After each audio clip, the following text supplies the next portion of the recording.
von Recklinghausen disease. All right. So this condition is also known by the name of von Recklinghausen disease. Now, you should be aware of the fact that this von Recklinghausen disease is a name which is given to another condition also, that is hyperparathyroidism. So the same name, von Recklinghausen disease, is given to another condition, that is hyperparathyroidism too. But under this heading, we are talking about NF1 or neurofibromatosis type 1. So let's have a discussion on what are the features, key features for the purpose of its identification. So first one is neurofibromatous lesion. Obviously, there will be a skin outpouching lesion, that is neurofibromatous lesions will be there. Apart from this, there will be inguinal or axillary freckling. Means, so these are the skin lesions. That means inguinal axillary scaling of the skin, freckling of the skin, and neurofibromatous lesions. Next, there could be optic glioma and Lish nodules. Now, this Lish nodules is actually, you are aware that iris hamartoma is known by the name of Lish nodules. So these are another clinical features. Now, next is the presence of cafe-au-lait spots. This cafe-au-lait spot are present in two conditions. In orthopedics in particular, we have talked about that when we were talking about the tumors, we have talked about the polyostotic fibrous dysplasia, which was found to be associated with McCune-Albright syndrome. And in McCune-Albright syndrome, one of the conditions beyond this precocious puberty and polyostotic fibrous dysplasia was the appearance or the presence of cafe-au-lait spot. So these cafe-au-lait spot could be present in that case also. But here, the key is that they are having regular borders. The borders of those spots, coffee-colored spots, in case of McCune-Albright syndrome, were irregular. But here they are having a smooth shape, or that means regular borders. Apart from this, there could be skeletal changes, or means skeletal dysplasia. And this is the reason why we are discussing this neurofibromatosis type 1 topic under the heading of orthopedics. That means there will be a presence of skeletal abnormalities. Now, those skeletal abnormalities could be a kyphotic abnormality, it could be a scoliotic abnormality, or it could be dysplasias of several bone. Particularly, sphenoid is the most common bone to get dysplastic. All right, although any other bone could also be dysplastic. So sphenoid dysplasia is particularly common in case of skeletal abnormalities. And finally, it runs positively in the families. So if there is a positive history of this neurofibromatosis in first degree relatives. All right. So these are the features of NF1 that you have to remember. A quick revision: 2 of the skin lesion, that means the presence of inguinal or axillary scaling of the skin and the presence of neurofibromatous lesions. Then 2 ophthalmological condition, optic glioma and Lish nodule, that is iris hamartoma. Then cafe-au-lait spot, again the presence of these coffee-colored spots onto the trunk, abdomen or axilla in the human body.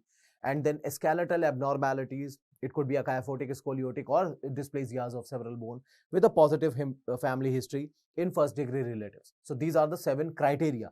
Now, if there is a presence of 2 or more than 2 in an individual, then that individual is diagnosed to have neurofibromatosis type 1. All right. So in order to make the diagnosis, if there are 2 or more than 2 of the features which are present, then the person is said to be suffering from neurofibromatosis type 1.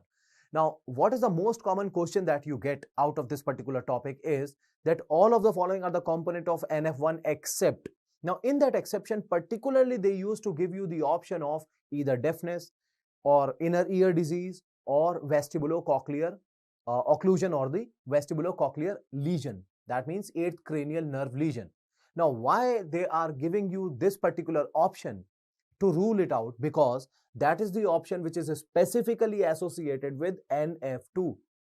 So, besides remembering everything related to NF1, it is also important to have at least one of the clinical feature which is specific to NF2. That also is important for you to remember. So, what are the specific findings in NF2? The specific finding in neurofibromatosis type 2 are that there is no skeletal abnormality like the skeletal abnormalities we have seen in case of neurofibromatosis type 1. And the second one is eighth cranial nerve lesion. That means vestibulocochlear lesion.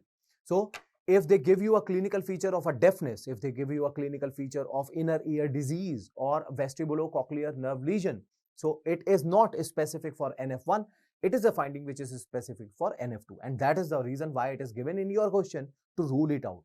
So hopefully everything is clear related to this particular topic also. Next is a topic which is just considered to be a one-liner. That means what is Blount disease? So what is Blount disease? All right. Now Blount disease simply is a congenital tibia vara. Simply congenital tibia vara.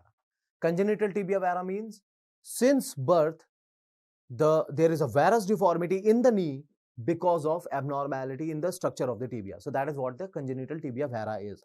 Now, the two possible questions out of this particular topic is a reciprocative theoretical question. That means they simply give you that which of the following is a Blount disease, and among the provided options you have to mark the answer as congenital tibia vara. Second option could be that congenital tibia vara is also known by the name of. So answer for that question would be Blount disease. So a reciprocative theoretical question. Now other way of asking the same question is that they can give you the image and then they will ask you if the abnormality is present since birth, then what is the correct name provided to this particular question. All right. So here what is happening over here. Now if you look or if you compare both these two conditions or both these two lower limb, then right side is absolutely normal while the left side is having an abnormality. So first of all, you have to identify what is the abnormality. Abnormality is that there is a lateral apical deformity where the apex is pointing away from the midline of the body. So the abnormality is genu varum. All right. It is genu varum where the apex is pointing away from the midline of the body. Now, this genu varum, that means the knee is in varus. It could be because of three conditions. One, abnormality in distal femur.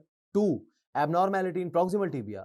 Three, abnormality in both of them. That means distal femur and proximal tibia. For that, you have to get the X-rays done. Now, in the X-ray, what is visualized over here, that the distal femur axis is absolutely normal. It is only the abnormality in the proximal tibial axis which has resulted in this varus deformity of the knee joint. So, this varus deformity is not because of femur, not because of the combination deformity of the femur and tibia. It is only purely because of the proximal tibial abnormality. So, this varus deformity is attributed to abnormality in tibia, and if it is present since birth, that means congenitally present. So, you combine all these terms, that means congenital tibia vara, it is known as Blount disease. So, hope everything is clear related to this particular topic. Only two questions that could be asked out of this topic. One is a reciprocative theoretical question, and the second one is identification on the X-rays or the image of the limb which is going to be assisted by the congenital presence. So that is what the congenital tibia vara or the Blount disease is. So next have a discussion on the next topic in pediatric orthopedics is scoliosis. Now, all of you are aware of the fact that scoliotic deformity is a lateral bending or the lateral curvature of the spine. So, it is a lateral abnormality of the spine. Now, why are we not discussing it in the abnormalities of the vertebral column? Because most of the time scoliotic deformity is a developmental abnormality. That means it can happen without any etiology. That means this is the reason why we are talking about this topic, particularly in pediatric orthopedics. So, scoliosis. Under the heading of scoliosis, the first one is the definition, which you are already aware of. It is the lateral bending of the spine. Now, it is not very important to have a discussion of the entire scoliotic deformity. But what is more important for us to remember is that how the X-rays are going to be delineated. That means how to identify or what are important aspects in the X-rays in particular. All right. So, let's have a discussion on the X-rays. Now, in the X-rays, the first point which is important is that the name of the angle which is used to quantify this scoliotic abnormality is Cobb's angle. All right, quantification of this scoliotic abnormality is done by Cobb angle. You will come to know how this Cobb angle is constructed and is identified. Point number 2 is the Risser sign. So these are the two important X-ray findings that you have to remember. Now let's have a discussion on the Cobb angle delineation or Cobb angle identification. Now, scoliotic abnormality is the lateral curvature of the spine. So let's start with the rough diagrammatic representation of this angular abnormalities or the bending abnormality of the vertebral column. All right, let's designate each of the vertebrae as by the numerical expression, like this is 1, this is 2, this is 3, 4, 5, 6, 7, 8 and 9. Now, this is the normal alignment of the vertebral column, and as you can see that 1, 2 are normally aligned. It is the third vertebrae the deformity is beginning at, the third vertebrae. So this third vertebrae where the deformity is beginning is known as the upper end vertebrae. So there is a name which is provided to this vertebrae, that is means upper end vertebrae. Similarly, this scoliotic abnormality is going to end at one vertebrae, and that end vertebrae is the 7th one. So it is considered to be a lower end vertebrae. So this scoliotic deformity is actually having the upper and the lower end designated by their representative vertebral bodies or the vertebrae, upper end vertebrae and the lower end vertebrae. Now in between, we are having a vertebrae which is maximally deviated, and it has to be maximally rotated also, because with the deviation, it is not like that there will be a uniplanar deviation in a scoliotic deformity. It will be always associated with rotations also. So this vertebrae which is maximally deviated and maximally rotated would be called as apical vertebrae. So how will you define this apical vertebrae? It is maximally deviated. It is having a maximum deviation as well as maximum rotation. All right, so this is how you will decide that apical vertebrae. Now, how will you construct the Cobb angle then? In order to have a construction of the Cobb angle, you will take a tangent from the upper end of the upper end vertebrae and the lower border of the lower end vertebrae. So you place a tangent. Now, both these two tangents, for example, are going to unite at a far space. In order to limit that expansion, you will drop a perpendicular.